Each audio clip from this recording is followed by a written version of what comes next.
Na na na na na na na na na.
Je vous salue tous dans le monde entier, au nom puissant de Jésus-Christ de Nazareth, notre Maître.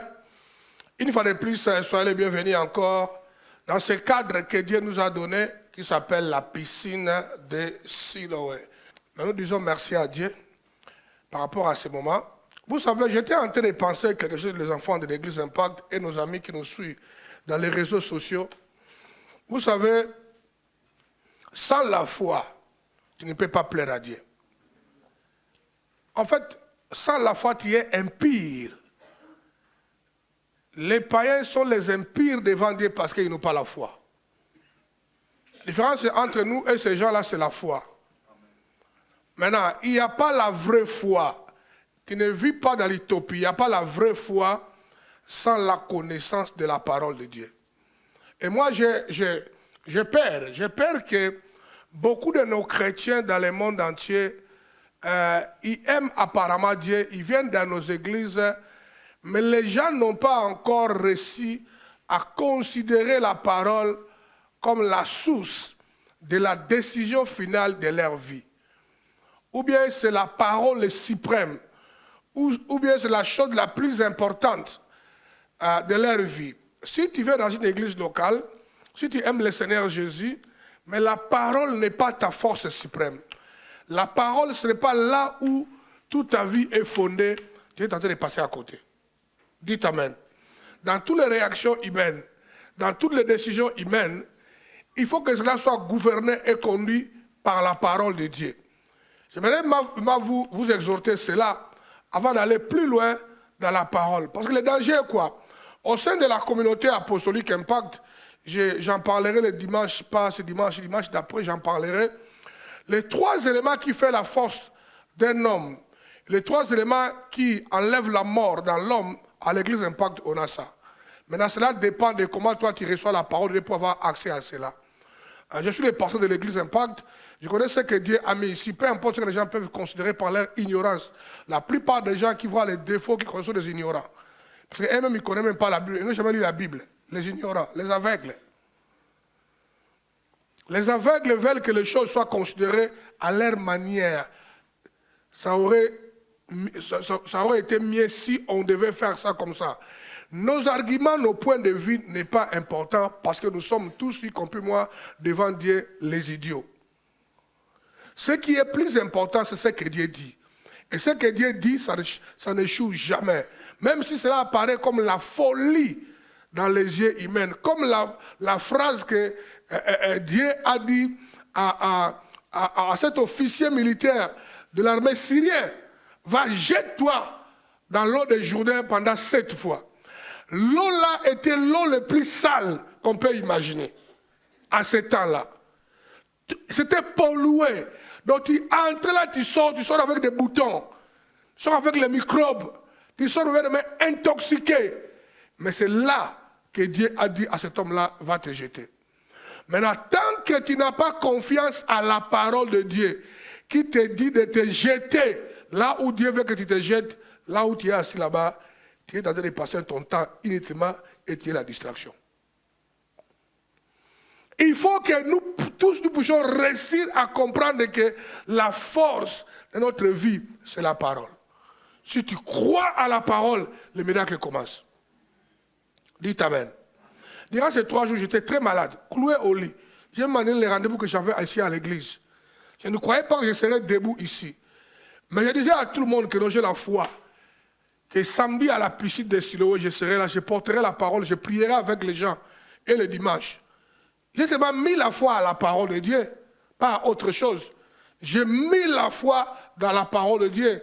Et quand tu crois à la puissance de la parole peut faire des merveilles dans ta vie.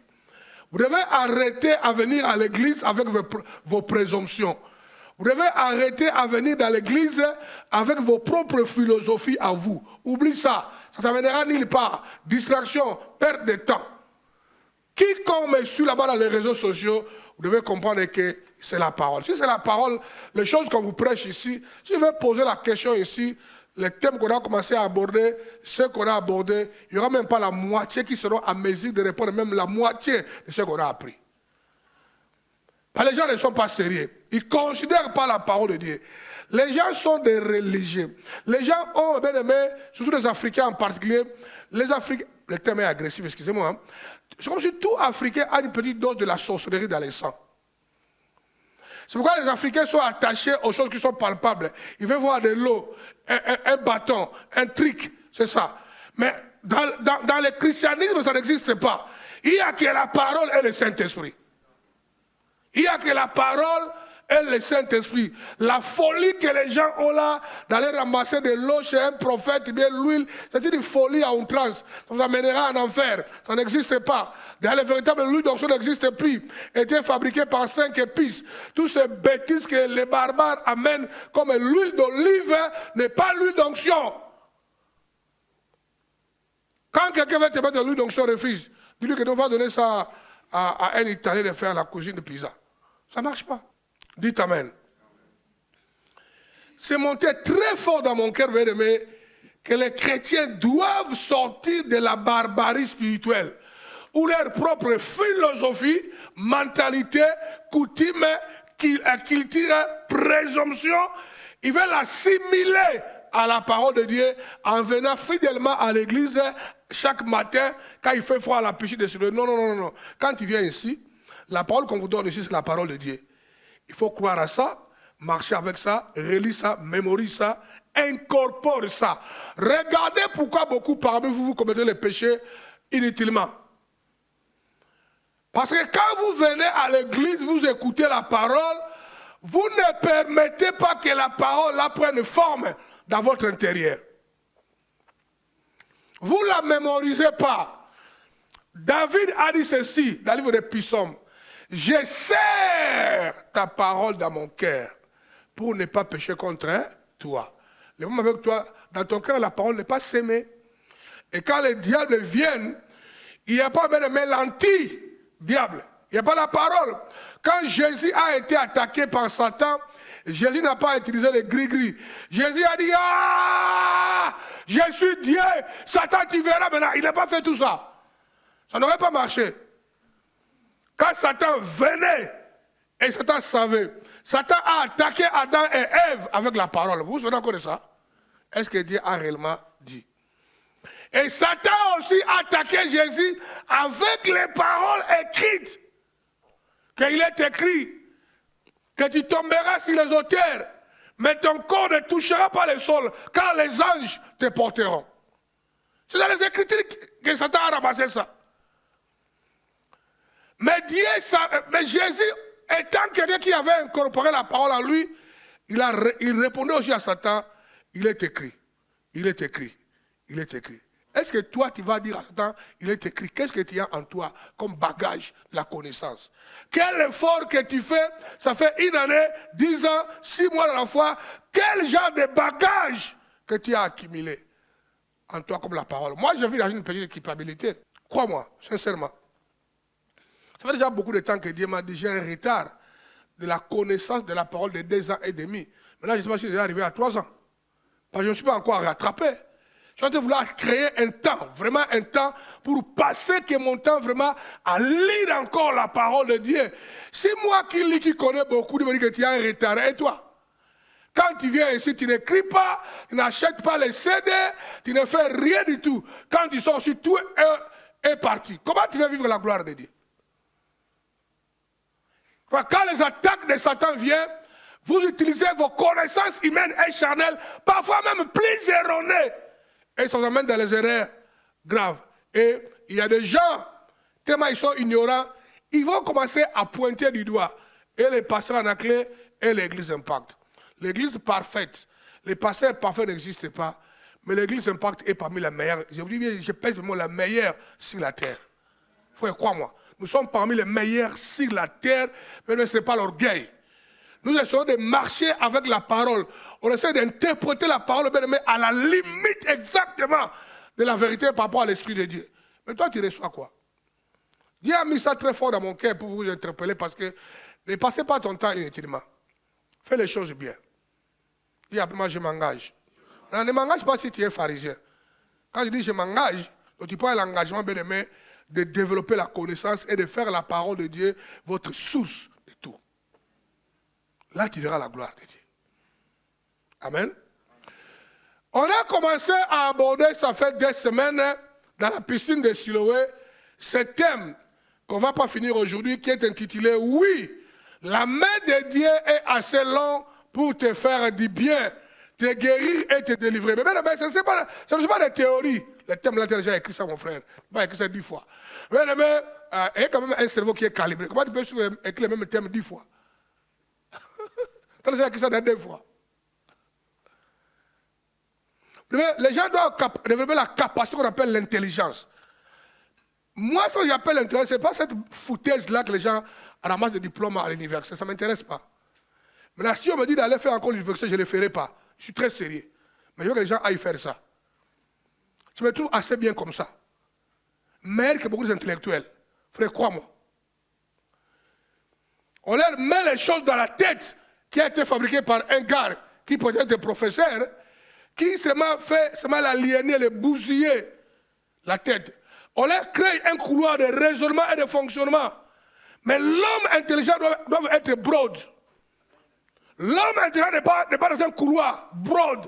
Toi, tu es seulement à fabriquer, à être un maire dans les commerces ou dans ça. Mais un homme intelligent doit être multidimensionnel. C'est pourquoi quand tu me parles du commerce, je peux le faire mieux que beaucoup de gens qui ont fait les études là. J'ai une vision claire du commerce. Je peux fabriquer les affaires. Je peux les créer. J'ai ce cerveau-là, frère. Je peux réfléchir et aider les gens. J'aide les gens qui ont les affaires à calibrer leur business des affaires. Je conseille des gens. Dites amen. Vous devez pousser l'intelligence plus loin par rapport à la parole de Dieu. Lis la Bible, médite, réfléchis, médite, réfléchis. Quand j'étais seul dans la voiture aujourd'hui, j'ai conduit à un niveau bien aimé, sur la voiture roulait seul. J'étais pris là. Je suis en train d'interaction avec la puissance de l'éternité. Tu médites, tu réfléchis, l'intelligence vient, la sagesse arrive, tu interagis avec ça. Tu développes une longueur d'avance par rapport au problème. Donc quand le problème viendra, quand les gens vont commencer à raisonner, toi tu as déjà la réponse à ces problèmes-là. Et les chrétiens ont cette capacité-là. Mais leur paresse, fainéantisme, leur détruit. Maintenant, c'est vrai que nous pouvons prier contre le fainéantisme et la paresse. Parce que beaucoup ici, vous avez ça. Dans le monde, c'est même toi debout. Tu vas prier pour ça. La paresse de ne pas lire, de ne pas prier, de ne pas s'asseoir. Tu es victime des réseaux sociaux. Même si on prie ça à l'église, tu n'arrives pas à se séparer de ça. Tu es toujours attaché aux réseaux sociaux. Tu manques le temps de méditer, de lire la parole, de s'asseoir seul dans ta chambre. Avoir, on appelle la solitude positive avec Dieu. Là où tu interagis. Là où ton esprit est rempli de la présence de Dieu. Et les choses émergent. L'intelligence émerge, la sagesse émerge, les idées émergent. Tu vas dire, Seigneur, je suis paresseux, mais aujourd'hui là, je me délivre.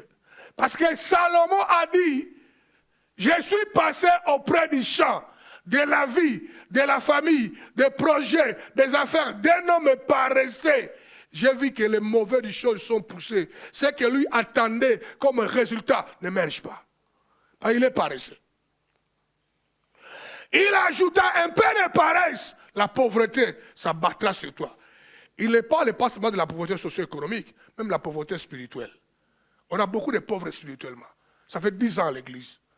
Les gens moins équipés, quand le diable arrive, leur vie est démantelée systématiquement. Tu vas refuser ça. Toi, tu es enfant du royaume. Jésus a payé le prix. Son sang a coulé pour toi. Maintenant, prends ta posture. Refuse l'appareil satanico-diabolique. Tu peux le faire. Parce que le Saint-Esprit est avec toi. Invoque le Saint-Esprit. Brise l'Esprit là. Prions le Seigneur maintenant. Koraba, Shata, Rekebo, Sika. Tu peux prier mieux que ça. Là où tu es en ligne, tu peux prier. Là où tu es en ligne, tu peux prier. Là où tu es en ligne, dans la salle, tu peux prier. Prie le Seigneur. Rokaba, Irebo, Brekebo Santa, Rekebo Ramama, Jinebo Brokabase. Déclare, prie avec ton cœur, prie avec autorité, prie avec détermination. Crois que le Saint-Esprit est avec toi. Crois que le Saint-Esprit est avec toi. Crois que le Saint-Esprit est avec toi.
avec ton cœur, pas avec ta bouche. Tu vas prier en esprit. Tu dois prophétiser. Tu dois déclarer ta liberté. Tu dois prophétiser ta délivrance. Tu dois dire que tu n'as plus rien à voir avec la paresse. Koraba, Sha, Brekaba, Rikebo, Brokatama, Rebebebe, Irebosa, Brondo, Bakaraba, Renderebosa, Yekerebo, Gina, devant la bande, esprit de paresse, esprit de fainéantisme, esprit de l'égoïsme dans ma vie, je le démolis au nom de Jésus. Je prophétise l'action du Saint-Esprit dans ma vie pour m'équiper, pour me secourir. Tu peux prier mieux là où tu es. Koraba Shanta.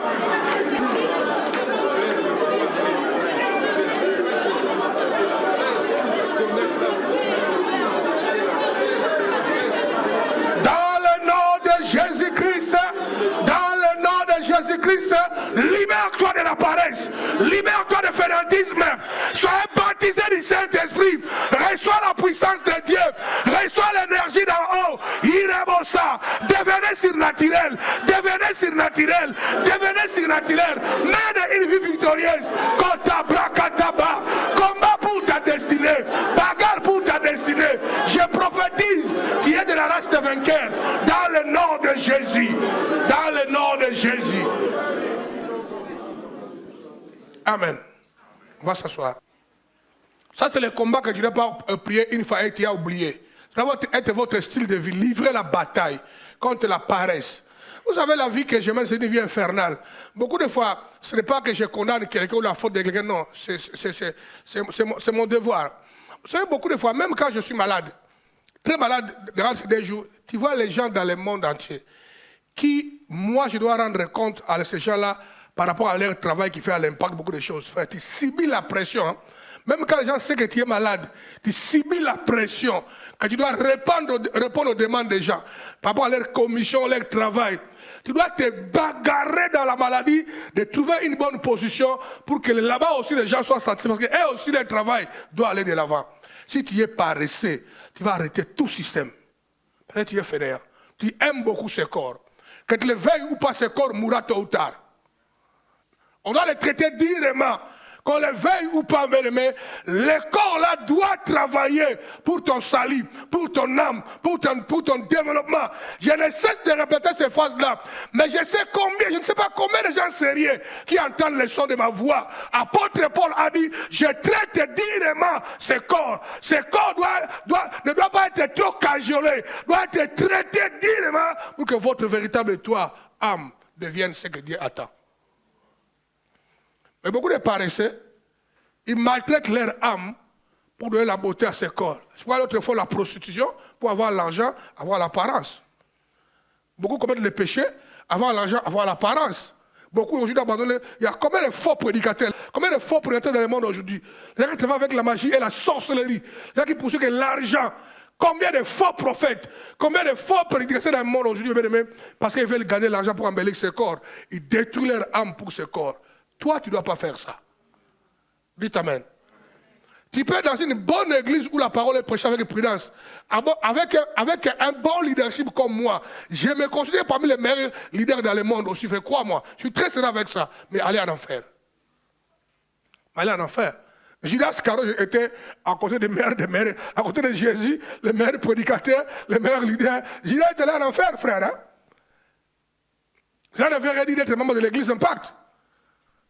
Vous devez être sérieux et sortir de votre faiblesse, de votre fainéantisme. Amen. Tu dois aimer la parole. Oui, la main de l'Éternel n'est pas trop courte pour te bénir, ni te guérir. Frère, ce n'est pas une déclaration qui vient dans l'air comme ça. On a lien avec ça avec vous. La main de l'Éternel est assez longue pour répondre, pour te toucher, pour te guérir, pour te faire du bien. Mais la manière dont toi-même tu captes les choses avec ton cœur joue aussi un rôle. Cet enseignement, je suis en train de démontrer aux gens comment vraiment les prières des hommes, même celles dans sa cuisine, peuvent être répondues. Ça, je vais te démontrer ici. Mais tu vois, beaucoup de gens sont distraits. Il a seulement une petite imposition de main. Lui-même, il est au VAP, il ne comprend rien, il ne fait même pas l'effort de comprendre. Là, on vous montre la technologie où tout le monde n'a pas besoin d'un pasteur. Là où il est dans son coin, il peut utiliser ça et ça marche. Ça, c'est le principe. Alors, soyez sérieux quand tu viens. D'accord, hein? Il ne faut jamais oublier que nous sommes toujours dans la saison de tout récupérer. Le combat là n'est pas fini. Maintenant, je tiens à vous informer d'un enseignement que j'ai donné ici à la piscine de Siloé la fois passée. Je parlais de comment activer la main de Dieu dans la saison de contradiction contre ta destinée. Vous vous souvenez encore de ça?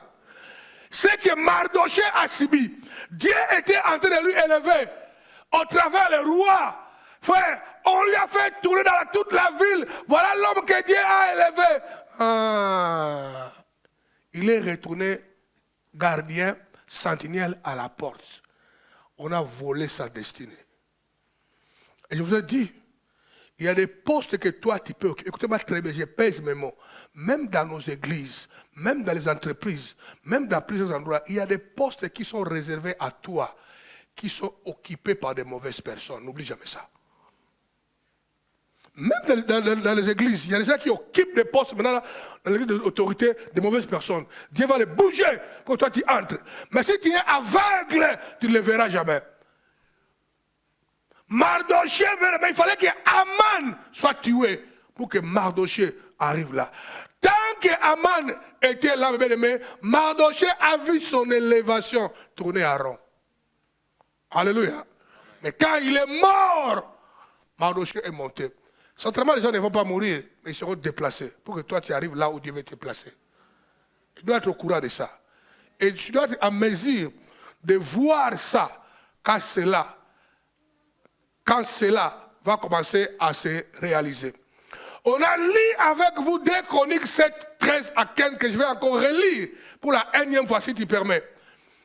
Quand je fermerai le ciel et qu'il n'y aura point de pluie, quand j'ordonnerai aux sauterelles de consumer les pays, quand j'enverrai la peste parmi mon peuple, si mon peuple sur qui est invoqué mon nom s'humilie, prie, cherche ma face, et s'il se détourne de ses mauvaises voies, je l'exaucerai des cieux, je lui pardonnerai son péché et je guérirai son pays. Dites Amen. Maintenant, on a vu les 3 éléments qui émergent dans ce texte-là que nous vivons beaucoup de fois dans nos vies et dans nos familles, Ted.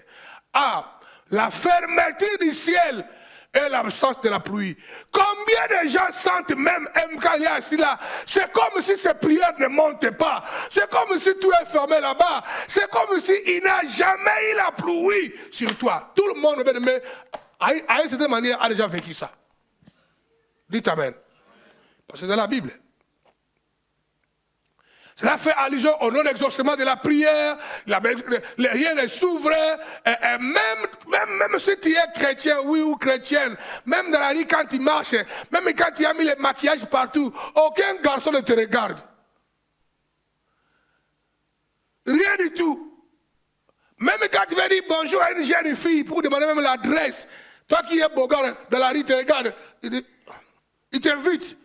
Tout est fermé pour toi. Deuxième chose, B, on a vu la manifestation des sauterelles qui consument les pays. Les pays ici fait allusion à toi, à ta famille, à moi et à la communauté. Tout ce que vous semez, les sauterelles passent pour les ravager. Je vous ai lu les versets, comment que Israël travaillait abondamment, la branche de l'abondance pour récolter les sauterelles passées. C'est comme la procrastination.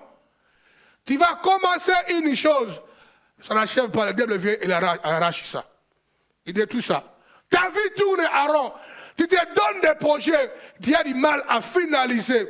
Et pour la vie, la troisième chose, la manifestation de la peste. Combien de gens dans nos églises ont des problèmes de santé qui sont différentes, de différentes sortes sortes de peste. Aujourd'hui même, les jeunes filles, les jeunes mamans ont des problèmes de santé à l'intérieur de leur appareil de femme qu'on n'a jamais connu hier.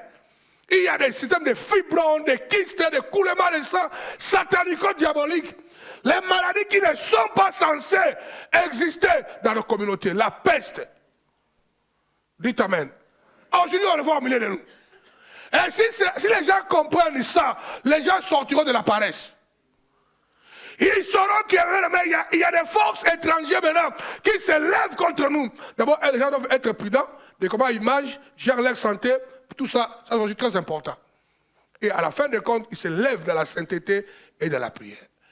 Et on a vu que tout ça peut arriver. Dites Amen. Et dans la deuxième séance, j'ai relis encore les versets et j'ai commencé à expliquer, comment on peut sortir de ces trois problèmes. Et la première chose qu'on a vue, on a vu comment est-ce que Dieu était en train d'introduire la solution. Il a dit, si le peuple sur qui est invoqué mon nom prie, en premier lieu, la solution commence à se faire peuple de Dieu, à devenir enfant de Dieu. On parle ici de calamités, de maladies, fermeture du ciel, à l'église, aux enfants de Dieu, pas aux païens. C'est pourquoi, comme solution, Dieu a dit, si mon peuple, il répond au peuple de Dieu, pas aux païens. Dans ce texte-là, si mon peuple, qui invoque tous les jours mon nom, qui croit à moi, qui prétend être mes enfants, s'humilie et prie. On avait dit, est-ce que toi tu es vraiment peuple de Dieu? Et je lis avec vous les versets de comment se faire peuple de Dieu. Et beaucoup de gens ont fait la prière de donner leur vie en Jésus-Christ pour enfin devenir peuple de Dieu.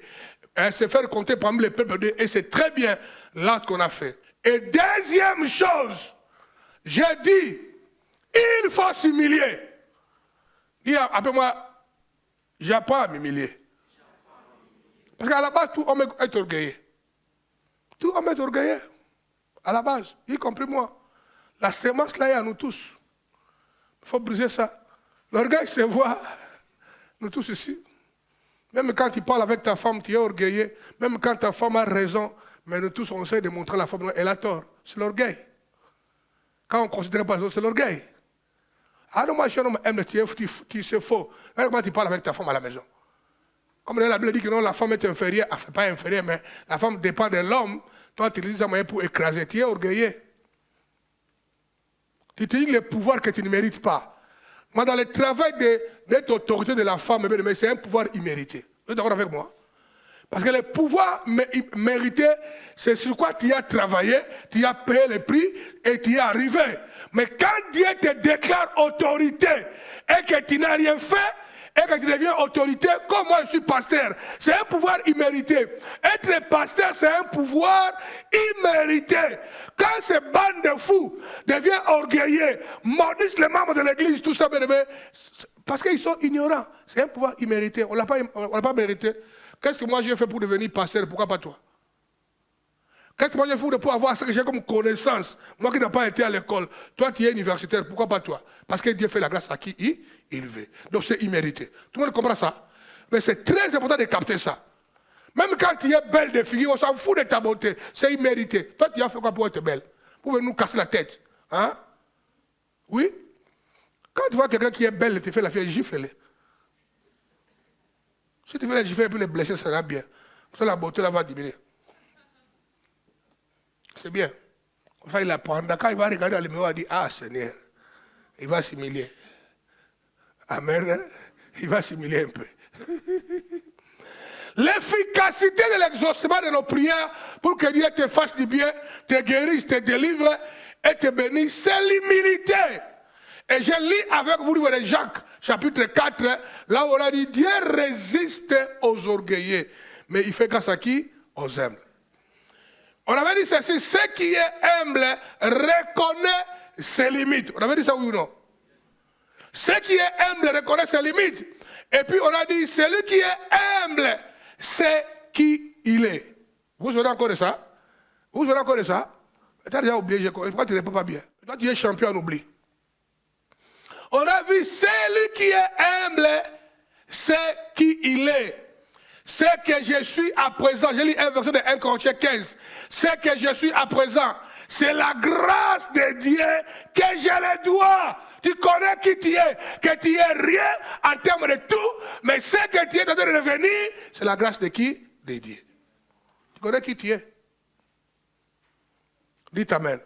Et quand tu connais qui tu es, tu dépends toujours de Dieu.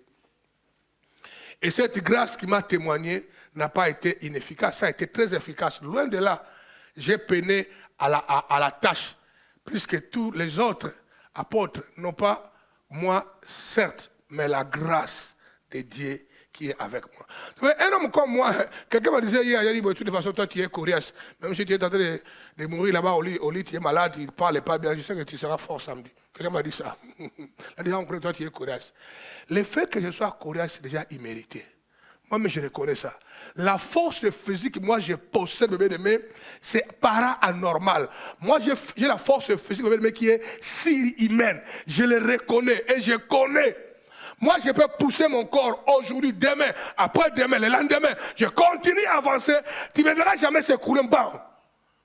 C'est une grâce imméritée que Dieu m'a accordée par rapport à mon mandat.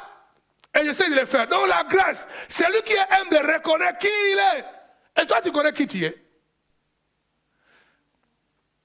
Dites Amen. Celui qui est humble pense aux autres. On a aussi dit ça, non? Oui ou non? Pense à qui? Aux autres. Le fait que tu ne penses pas aux autres, soyez au courant que tu es orgueilleux. Tu as l'orgueil planqué, le regard tourné vers les soi. C'est toi qui es le meilleur. Tout dépend de toi. Le monde doit mourir, mais pas toi. Tout le monde ne meurt pas toi. Tu es orgueilleux. Parce que dans la Bible, on dit que vrai amour considère les intérêts de qui? Des autres. C'est pourquoi toi, tu ne penses même pas aux intérêts de ta femme, ni de ton mari. Combien de femmes font ça? Ils ne pensent même pas les intérêts de leur mari ni de leur femme, vice-versa. C'est une preuve d'orgueil. On avait lu un verset qui disait « Ne faites rien par esprit de parti ou par vaine gloire, mais que l'humilité vous fasse regarder les autres comme étant au-dessus de vous-même. Que chacun de vous, au lieu de considérer ses propres intérêts, considère aussi ceux des autres. » Même dans la discussion, dans un conflit, dans un partage, mais si ton regard est seulement focalisé vers toi, tu ne penses pas aux autres, mais tu es orgueilleux. Nature d'orgueil. C'est pourquoi quand tu fais l'affaire avec quelqu'un, tu as tendance à tricher. À ne pas être sincère avec les autres. Tu es orgueilleux. Donc c'est toi qui as les besoins. C'est toi où moi les besoins est là. J'ai beaucoup de projets. L'autre là n'a pas de projet. Même quand il y a des malaises, mais tu ne crois pas que l'autre peut changer. Tu es orgueilleux. Dieu peut te changer, mais pas l'autre. Maintenant, je suis en train de dire que si quelqu'un veut venir prier pour enlever la peste, pour que ses prières montent, la personne doit apprendre l'humilité. Dites Amen. Et l'humilité te pousse à penser aux autres comme un narcisse. Tu peux te réveiller là-bas, narcisse, tu as tes problèmes à toi, je ne sais pas quel problème. Mais toi, tu te réveilles à 5 h du matin, Shendaraba, Seigneur, bénis les pasteurs en aclé, Koraba, Shekerebe. Je pense à ma sœur Nkela, Korama, Shike, bénis Ted, notre église Impact. Mais à Madagascar, aura une croisade. Toi, tu as beaucoup de problèmes, mais tu pries seulement pour les problèmes des autres. Ça, c'est ma vie. Moi, je ne sais même pas quand j'ai déjà prié encore pour moi-même, pour demander. Je ne sais pas quand. Des siècles, frère. Hein? J'ai appris à prier pour les autres. Mais comme beaucoup parmi vous n'êtes pas sérieux avec la parole, ça vous crée des problèmes.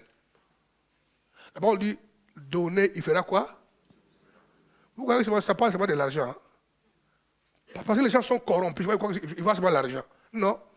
Celui qui donne l'amour, qui donne la prière, qui donne les dons, lui sera rétorqué.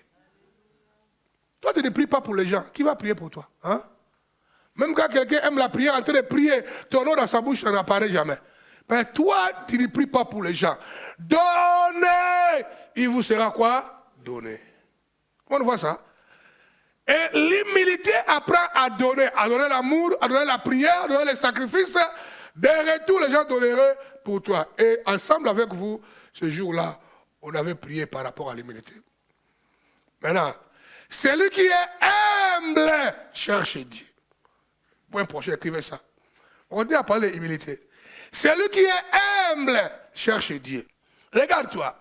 Toi, tu as beaucoup de difficultés. Toi, tu as beaucoup de problèmes de santé. Toi, tu as beaucoup de problèmes familiales. Mais tu ne cherches pas Dieu. Tu pars en vacances. Tu te reposes. Tu vas au cinéma. À la piscine de cinéma, tu ne viens pas. Là où tout le monde bagarre. La prière, une fois le mercredi, tu ne viens pas. Tu es orgueilleux. Parce que quelqu'un qui est humble, il sait que je n'ai plus d'autres moyens. Je n'ai plus de sources. Il me reste qui? Dieu. Il va continuer à les chercher. À les chercher. À les chercher. Jusqu'à les jours où Dieu pensera à lui. Humble. Il ne nous dira pas que non, j'ai mal été affecté, mon cœur est affecté parce que j'ai beaucoup de problèmes. Je trouve que moi, plus je paye ma dîme, ça ne marche pas vraiment. Je me suis donné un peu de congé de 2 semaines. Tu es ignorant. Va apprendre à la femme qui a fait 17 ans malade dans les temples. Que Jésus avait guéri. Hein? La femme l'a 17 ans avec les chars. Il venait avec l'espoir. Un jour, il sera guéri. 17e année, Jésus apparaît au temple. Jésus l'a guéri. La femme là était comme toi. Il a arrêté de chercher Dieu. Il est fatigué. Il a commencé à croire à son fardeau. Il y a beaucoup de gens, quand il les regarde, il dit, mais non, il y a un problème dans le cerveau. Le gars a des problèmes. Mais quand il vient prier, il ne vient pas. Vient à l'église, il ne vient pas. Il a que des rendez-vous. Ah, j'ai une fête de mariage. J'ai ça. Toi, tu as d'autres priorités. Celui qui fête le mariage, tout va bien avec lui. Il s'est marié. Il est bien. Dites amen. Il est bien, frère. C'est pourquoi il fête. Alléluia. Maintenant, il danse les danses congolaises vocalisées. Dans toutes les fêtes. Même les vieux papas. Même chansons, même danse. Maintenant, partout dans les YouTube. Parce qu'ils sont bien. Toi, tu as tes combats. Retourne au temple comme la femme de Elkana. Il s'appelle qui la femme là? Anne. Il retournait au temple. Il retournait encore. Il a dit, en groupe, ça ne marche pas. Le groupe est corrompu. Même mentalité, même vision. Même si c'est satanique, tout le monde... Non, c'est fini. Je vais seul. Il va aller chercher l'Éternel. Il télécharge son cœur à Dieu. Il pleure. Un homme humble. Dit, Seigneur, je suis au bout de ma force. Il me laisse entre tes mains. Tant que tu n'es pas encore au bout de tes forces, tant que tu ne crois plus encore que tu ne peux plus rien faire, Dieu ne viendra pas. Dieu vient quand tu dis que non, vraiment, c'est fini. Dieu, il n'y a que toi. Même quand tu dis Seigneur, il n'y a que toi, Seigneur. Même les prières changent. Il n'y a que toi, Seigneur. Là, Dieu trouve ça intéressant. Pour qu'ils viennent. Tu comptes pas avec les héros que tu gagnes là, tu comptes pas avec tous les trucs là, tu es orgueilleux, tu comptes à quelque chose. C'est pourquoi la parole dit, maudit celui qui se confie à qui? À quelqu'un. À un homme. Jérémie 29, 13. Regardez hein, l'humilité. Vous me chercherez et vous me trouverez. Parce que vous me chercherez de comment? Hein? De tout votre cœur. Quand toi tu viens chercher Dieu ici pour tes problèmes, est-ce que tu viens de tout votre cœur? Dites amen. Ou tu viens entre-temps, tu as un autre projet, mais en attendant aussi, allons à l'église. Dieu peut intervenir. Il a dit, vous me chercherez, vous me trouverez, à une seule condition. Si vous me cherchez tout votre cœur, c'est ce que le verset a dit. Même si les mots ne sont pas employés, le verset a dit comme ça. Il a dit, vous me chercherez et vous me trouverez parce que vous me cherchez de tout votre cœur. Est-ce que toi, vraiment, tu cherches Dieu de tout ton cœur pour ta famille? Tu as une famille déchiquetée. Tu as des enfants mal éduqués. Est-ce que tu es en train de chercher, vraiment, de prier, utiliser la sagesse pour que Dieu fasse grâce à tes enfants? À tes problèmes. Est-ce que tu cherches Dieu d'une façon acharnée? Tu viens devant lui, tu pleures, les larmes coulent, mais tu fais des sacrifices, tu jeûnes, tu donnes les offrandes. Que Dieu, je suis arrivé au bout. Voilà mon offrande de guérison. Tu as donné, ça n'a pas marché. Donne-la encore après-demain. Parce que beaucoup l'ont fait, j'ai vu le miracle de Dieu. Cherchez Dieu. Si tu es humble, tu vas chercher Dieu. Matthieu 6, 33. Regardez. Si tu es humble, tu vas chercher Dieu. Cherchez premièrement le royaume et la justice de Dieu. et toutes choses seront données par-dessus. Quand quelqu'un est en train de chercher Dieu pour une solution, il doit comprendre la technologie. Toi, tu cherches la guérison physique. Dites Amen. Ça existe. Tu vas continuer à prier pour la guérison là. N'arrête pas. Mais engage-toi d'abord à chercher l'intimité avec Dieu. À gagner les royaumes. L'intimité avec Dieu peut guérir ces choses-là sans une imposition de main. Le verset là. Cherchez d'abord le royaume des cieux et tout le reste vous sera donné. Mais les gens viennent à l'église, mais ils ne cherchent pas Dieu. C'est moi, ils cherchent la guérison, la bénédiction. Ce n'est pas mauvais. Mais il faut suivre les principes que Dieu a établis. Gagner Dieu. Parce que même quand tu gagnes l'argent, tu mourras, tu la laisseras. Même quand tu seras guéri, tu mourras, tu la laisseras. Vous comprenez, hein? Mais quand tu cherches Dieu, à vie, tu as gagné qui? Dieu. À vie. Comment on voit ça? À vie, tu as gagné Dieu. Et il peut à tout moment intervenir quand tu es dans les besoins. Et je veux que tu puisses prier pour ça aussi. Mets-toi debout, s'il vous plaît. Dis, Père, donne-moi l'humilité pour te chercher. Et dépend de toi, via mes prières et la lecture de la parole de Dieu. Dis, Seigneur, reconnais que toi, tu ne cherches pas Dieu. Tu ne combats pas de la prière. Tu as une vie de prière médiocre. Tu ne lis pas la parole de Dieu. Tu es ami, tu cherches plus les réseaux sociaux que Dieu. Regarde le temps que tu passes à lire les vidéos dans les réseaux sociaux. Pourquoi tu ne pries pas pour ta foi, ta vie chrétienne, ta famille? Pourquoi tu ne lis pas la parole de Dieu? Dis, Seigneur, donne-moi l'humilité à te chercher dans la prière, dans la méditation, dans la solitude positive. Élève ta voix pour le Seigneur. C'est toi qui pries.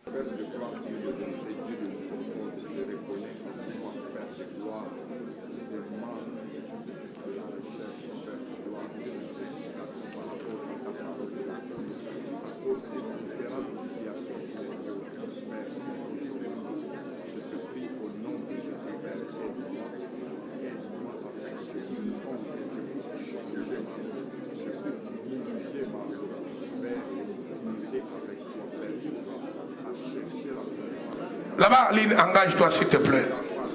Engage-toi dans la prière. Engage-toi à être un homme humble.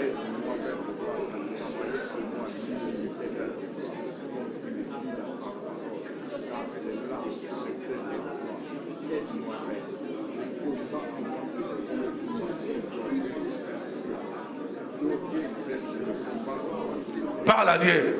Ta vie de prière est déjà morte. Tu ne pries même plus. Même quand tu commences à prier, tu fais que dormir.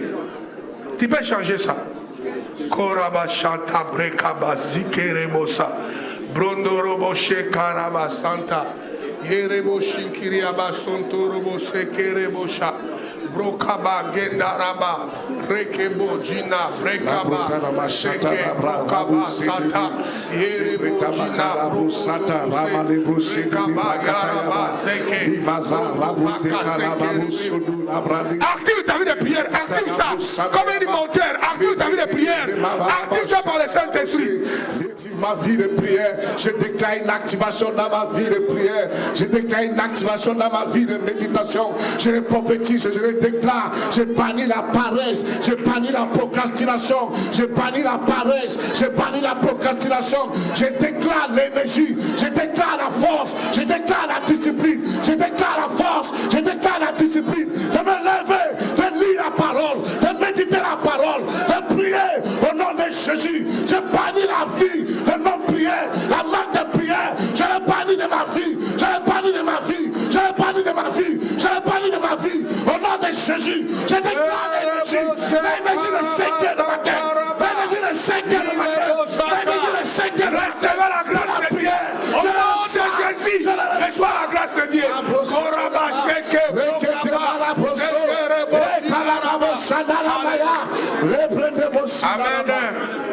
Amen. Amen. Installez-vous. Maintenant, regardez, frère. Hein? J'aimerais entendre dans cette communauté, dans l'église Impact Global, les gens cherchent Dieu. Dis un peu moi, chercher Dieu. Pourquoi seulement j'attends parmi vous, hein, pasteur, je ne serai pas là, je pars en Grèce en vacances avec les amis. Vous faites que d'autres même font ça 3 fois par an, c'est ridicule. Ce sont les Africains là qui viennent là-bas dans un pays où tout va mal. Quand ils viennent ici, ils font des vacances comme si c'est un trophée. Les gens qui sont nés dans la pauvreté, quand ils voient la lumière, ils perdent la tête. Ils ont 4 vacances par an. Moins de 2000 euros en Grèce, moins de 1000 euros en Portugal, moins de 1000 euros, je ne sais pas s'il y a en enfer ou en Chine. Pourquoi vous me dites qu'un père pasteur, moi et quelques sœurs de l'église, on va s'éloigner, aller gêner, prier pendant 3 semaines, pendant 3 jours, pendant 1 semaine. Lorsque nous on grandissait, on avait des retraites privées.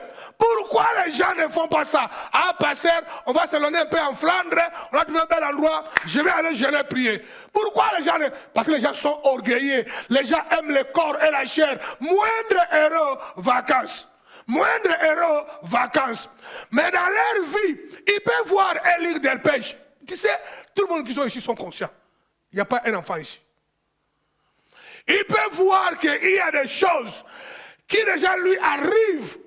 C'est familial. C'est paranormal.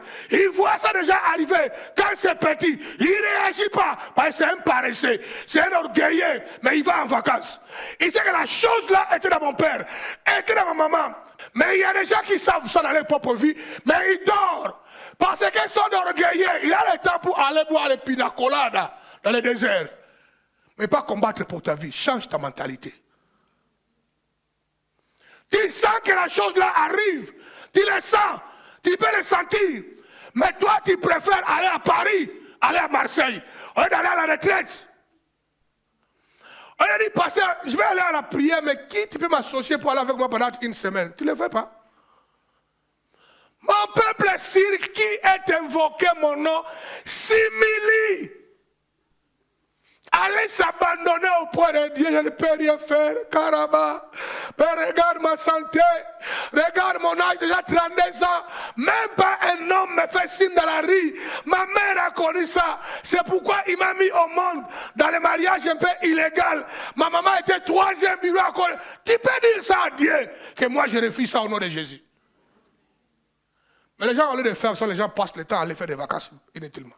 Je suis fatigué de vos appels de vacances. C'est trop exagéré. Dans les jours à venir, je vais régler ça. Je vais régler ça parce que tous les combattants ne partiront plus en vacances en désordre. Surtout ceux qui travaillent dans les groupes carrés. Je dois planifier ça. Par le diable peut utiliser les gens, détruire le groupe carré, par tout le monde part en vacances. Ouh. Tout est tombé en lambeaux. Les gens n'ont pas la pensée pour le royaume. Cherchez d'abord le royaume et la justice.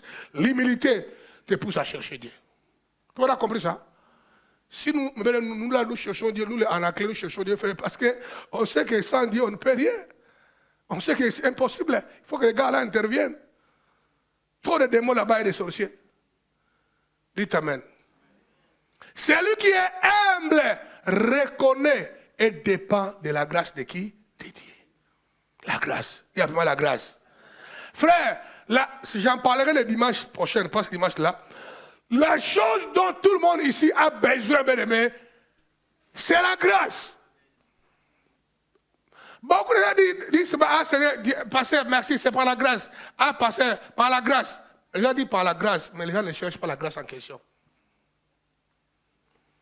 Tu dois dépendre, changer les enfants là que tu as, changer le mari là que tu as. C'est la grâce qui peut faire ça, mais quand on manque la grâce, on livre la bataille dans les échecs sur les échecs. Maintenant, regardez. Chapitre 8, 16 à 18 de Deutéronome. Je ne sais pas si j'ai écrit le bon verset. Celui qui est humble reconnaît et dépend de la grâce de Dieu. Chapitre 8, 16 à 18 de Deutéronome. Qui t'a fait manger dans le désert la manne inconnue à tes pères, afin de t'humilier et de t'éprouver pour te faire ensuite du bien, afin de t'éprouver, de t'humilier. Dieu a tendance à nous humilier. Parce que Dieu aime les gens brisés. Et dans le livre d'Ésaïe, Esther, la parole dit que Jésus-Christ a pris à l'Éternel d'être brisé. Jésus m'a dit, Dieu, brise-moi, rends-moi humble. Et la parole dit que pour que Dieu puisse souverainement l'élever, lui-même, il s'est humilié jusqu'à la mort de la croix. Vous n'avez pas lu ça? C'est l'humilité qui lui a fait élever. Tu veux que tes prières soient efficaces, devenez humble. Maintenant, regardez. Garde-toi, regardez, garde-toi de dire à ton cœur, ma force et la puissance de ma main m'ont acquis ces richesses. Souviens-toi de l'Éternel ton Dieu, car c'est lui qui te donnera de la force pour les acquérir, afin de confirmer comme il le fait aujourd'hui son alliance à qui il agirait à tes pères, à tes pères. Là, le verset dit que personne ne s'enorgueillisse, que tout le monde reconnaisse. C'est par la grâce de qui? De Dieu. Le verset dit clair, garde-toi de dire à ton cœur ma force et ma puissance. Non, c'est la grâce.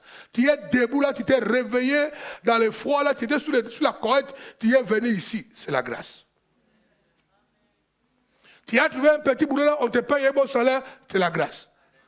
Toi, tu as acheté une maison, d'autres n'arrivent pas à acheter ça, mais c'est la grâce. C'est ce que la parole dit, il dit ici. Celui qui est humble reconnaît et dépend de la grâce. Il reconnaît que comment la vie est en train de bouger.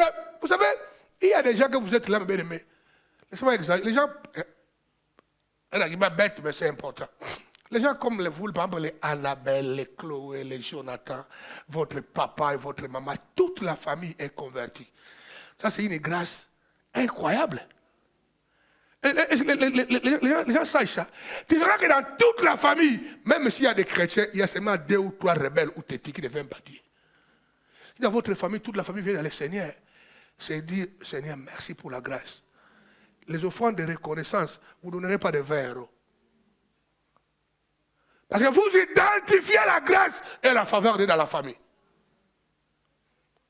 La plupart des familles où il y a des vrais chrétiens, tu vas voir un récalcitrant, ou 2, ou à la limite 3, qui n'aiment pas Dieu.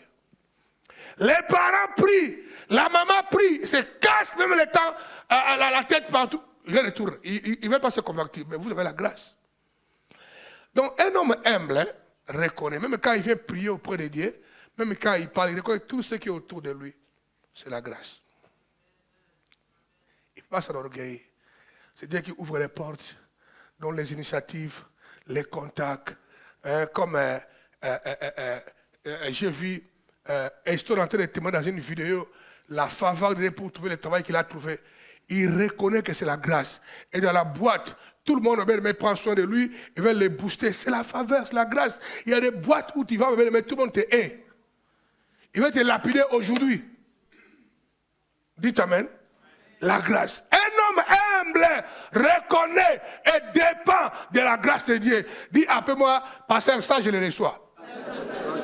Tu sais, en anglais, on dit ceci, this, I got this. Ça veut dire que tu as écrit beaucoup de choses, mais ça c'est particulier. Je le reçois. I got this.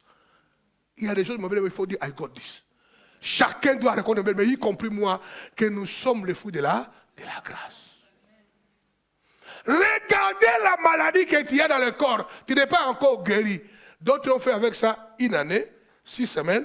Toi, tu devais faire 10 ans, 15 ans. La maladie est là, mais ça ne te tue pas. C'est la grâce. Ça ne te tue pas. Tu continues à avancer. Et tu n'es pas malheureux ou malheureuse qu'on peut imaginer. C'est la grâce. L'humilité, les gens reconnaissent la grâce. Maintenant, tout ça, je vous dis, mais je suis en train de vous donner une configuration de changement de mentalité. Quand tu vas aller prier, tu pries avec une mentalité changée. Tu es humble. Tu ne viens pas devant dire avec l'orgueil que j'ai 3 voitures. Tout ça, tu viens là devant dire humble. Père, tout ce que je suis t'appartient. Mais voici, Seigneur, j'ai encore un bobo ici, Seigneur. Tu m'as donné une voiture par ta grâce. La grâce là ne t'arrive jamais. Cette grâce peut enlever ces bobos. Ça se passe comme ça, frère. Humilité. Alléluia. Je vais encore te prier encore pour ça. Mets-toi debout encore. On t'a fait la fin pour aujourd'hui. Tu vas dire, Père, donne-moi l'humilité pour toujours dépendre de ta grâce. D'ailleurs, sans ta grâce, je ne peux rien. Dis, Seigneur, je ne veux pas dépendre, je ne veux même pas croire.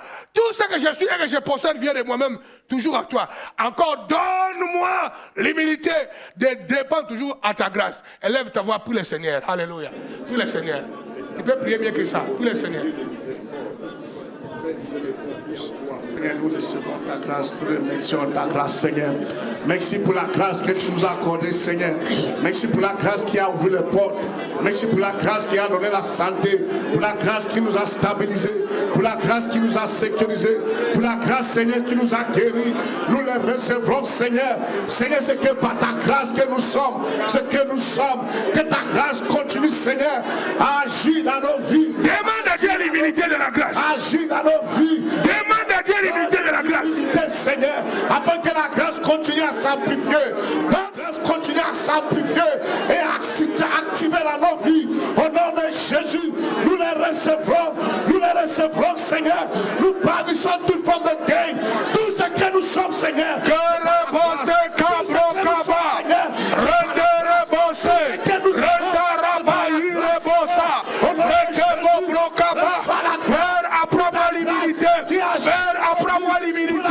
J'aimerais dépendre de ta grâce. C'est la grâce qui peut fabriquer l'homme. C'est la grâce qui peut élever quelqu'un. La grâce, la grâce, la grâce, la grâce. La grâce brise le péché. La grâce me libère du péché. La grâce me libère du péché.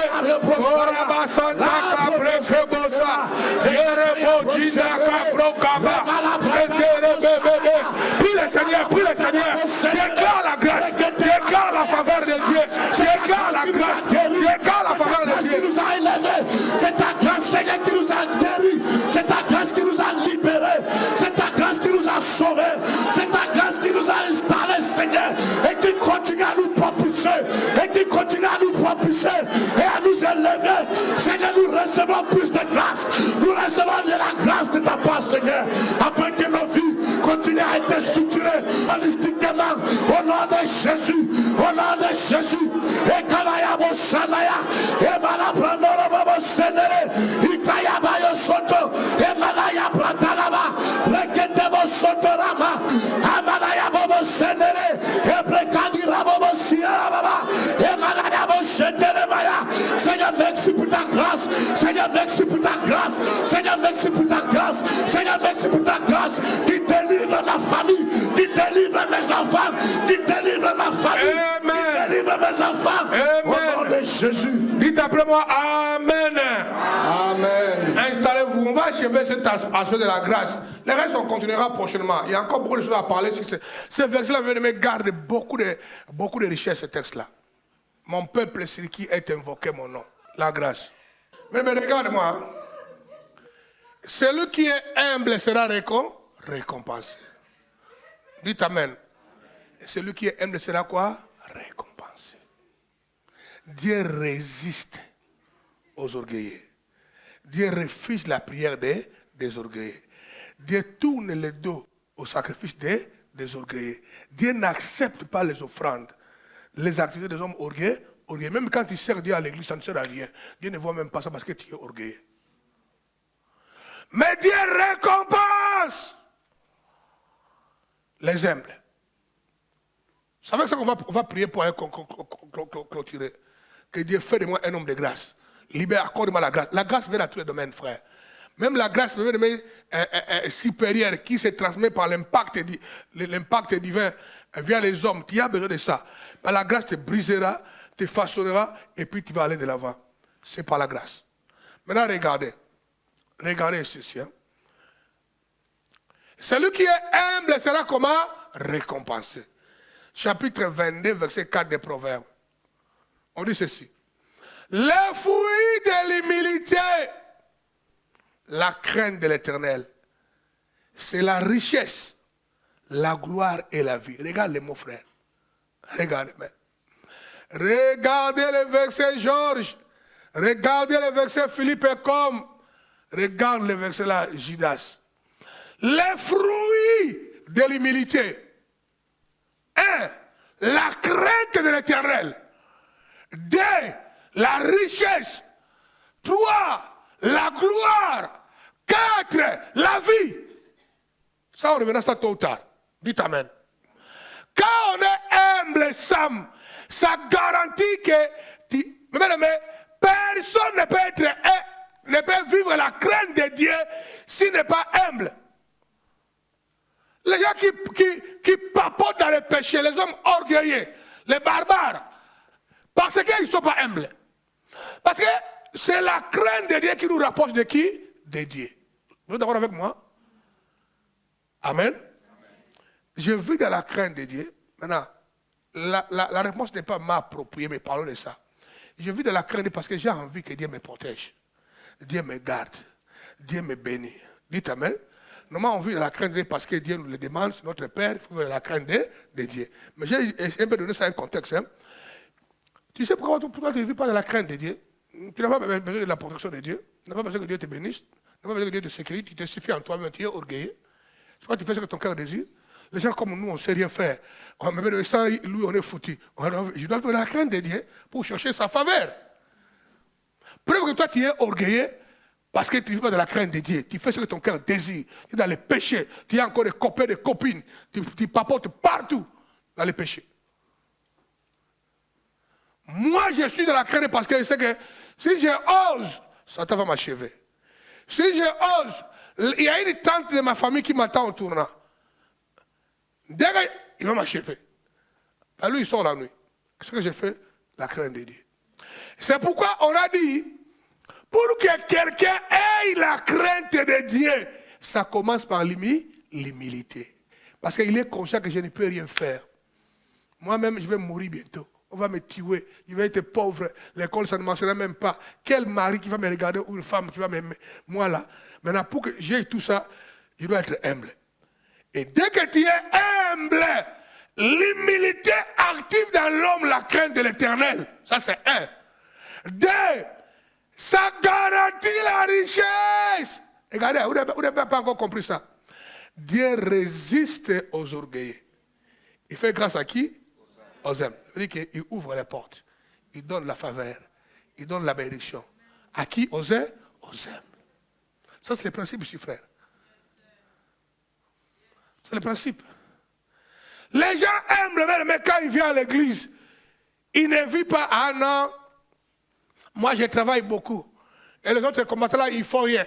Pourquoi c'est moi? Tu es ignorant. Il faut être privilégié que toi tu travailles beaucoup plus que les autres parce que Dieu t'a béni. Oui.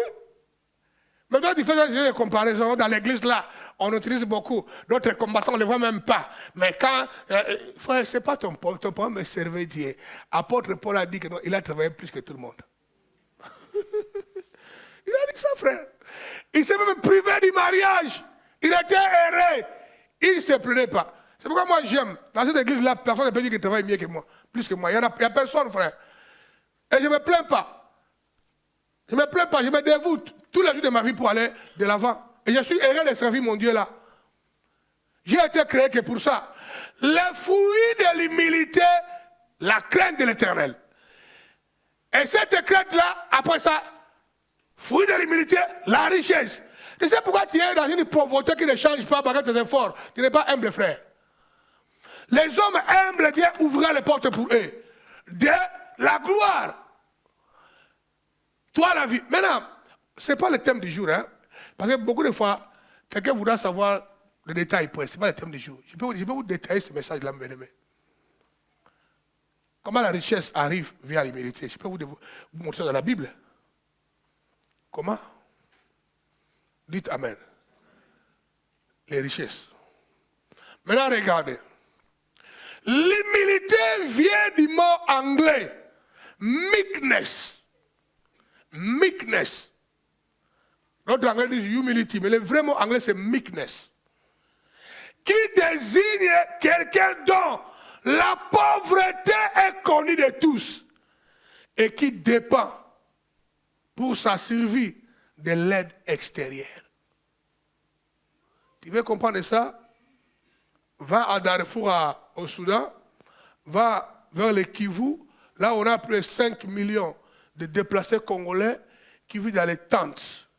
Loin de leur famille, tous les jours, Nations Unies, où les aides humanitaires amènent du lait, amènent du farine pour qu'ils mangent. Va à Gaza, tu verras ça maintenant. À Gaza, ils ne peuvent rien faire. Même l'eau à boire, même à manger, on doit leur amener ça par l'aide humanitaire. Ça, c'est le mot humilité. Cela veut dire que quelqu'un dont, pour sa survie, il dépend. Quelqu'un dont sa pauvreté est connue de qui? De tous. Ça, c'est le mot humilité. Quand il commence à croire que non, moi je connais, j'ai un don de parler en langue, Dieu m'utilise, tu es devenu un fou. Tu es orgueilleux. Un homme humble ne reconnaît rien. Il reconnaît que je n'ai rien. Je dépends de qui? De lui. Frère, crois-moi. Quand quelqu'un commence à réclamer, j'ai un don, j'ai un talent, j'ai une capacité, il sort dans les rangs de l'humilité. Mais quelqu'un qui est en Palestine, dis à ma Palestine, frère, il a quoi aujourd'hui là? Leur maison bombardée. Système de courant détruit. L'eau détruite. Il y a des camions et des camions qui entrent tous les jours. Ça veut dire que les jours seulement, on dit que la frontière, elle fait pendant une semaine, il meurt. Ça, c'est le mot humilité. Quelqu'un dont sa pauvreté est connue de tous, pour sa survie journalière, dépend de l'aide humanitaire. Et on a vu ça dans la vie de Moïse. Dieu a déclaré Moïse un Dieu devant Israël, devant Pharaon. Mais quand il partait vers Pharaon, ne plaît pas, quand ça a échoué, il ne disait pas que non, j'ai déjà tout reçu de la part, je vais maintenant encore revenir. Non, il allait auprès du Seigneur. Premier plaît, ça n'a pas marché. Donc Moïse était un homme humble. D'abord, on dit qu'il est l'homme le plus humble de la terre, ce que dit la Bible. Vous comprenez? À tout moment, il retournait auprès de Dieu pour demander l'aide. Tu sais pourquoi toi, tu n'es plus même pas pour demander de l'aide? Tu sais pourquoi toi, tu n'es plus pas pour chercher Dieu, parce que tu ne dépends pas de Dieu, tu dépends de tes propres capacités. Toi, tu peux régler les problèmes. Mais moi, je ne peux pas régler mes problèmes. Je dois être humble pour que lui vienne à mon secours. Par rapport à ta situation sociale, ta situation de santé et le reste, tu dépends totalement de Dieu. Ça, c'est l'humilité. Dépendant totalement de qui? De Dieu. Quand tu dépends de Dieu, mais ça ne se sépare pas avec la crainte de Dieu. Tu ne verras jamais un homme humble et vit en désordre dans le péché. Non, l'humilité active la crainte de Dieu automatiquement. Et ça produira les richesses, la gloire et la vie. Tu vivras, tu ne mourras pas. Tu vas atteindre 80 ans. Et la vie, le mot la vie est tellement vaste. C'est un mot générique. Tu vivras, tu es heureux, tu as une bonne famille, tu es heureux avec ta femme, tes enfants. La vie est belle. Même quand tu n'as pas de voiture, mais tu es un homme épanoui. Ça, c'est le mot la vie. Le mot la vie veut dire aussi tu peux vivre longtemps. Tout le monde a compris ça? Dernière prière, tu vas te mettre debout. Tu vas prier Dieu. Prie Dieu par la puissance du Saint-Esprit de te briser afin d'être humble à la vie. Dis, cher Saint-Esprit, brise-moi. Je vais être un homme humble, dépendant totalement de mon Créateur. C'est lui qui m'a envoyé ici, je dois dépendre de lui. Je refuse de se confier à mes compétences. Brise mon cœur. Quand tu peux manifester l'extérieurement, mais là-bas ton cœur, tu es orgueilleux. Brise ça. Dis Amen. Si tu peux, lève ta voix, commence à parler à Dieu librement. Parle à Dieu. Parle à Dieu. Parle à l'Esprit. Parle à Dieu.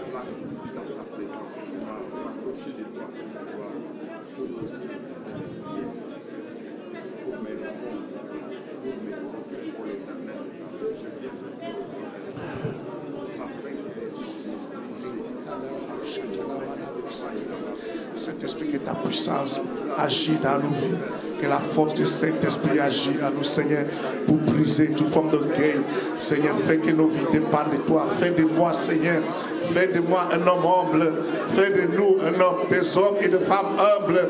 Au nom de Jésus, Seigneur, brise, Seigneur, nos cœurs, brise toute forme d'orgueil. Brise toute forme d'orgueil, Seigneur, qui opère encore dans nos vies.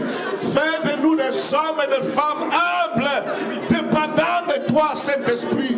Dépendants de toi, Saint-Esprit.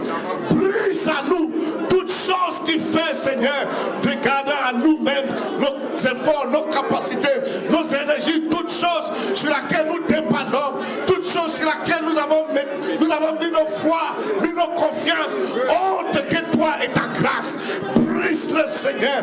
Brise-le, Seigneur. Fais de nous des hommes humbles, des femmes humbles, des enfants enfants humbles, Seigneur, et reconnaissant, Seigneur, que c'est que par ta grâce, que c'est que par ta grâce que nous sommes ce que nous sommes, que c'est que par ta grâce que nous avons ce que nous avons.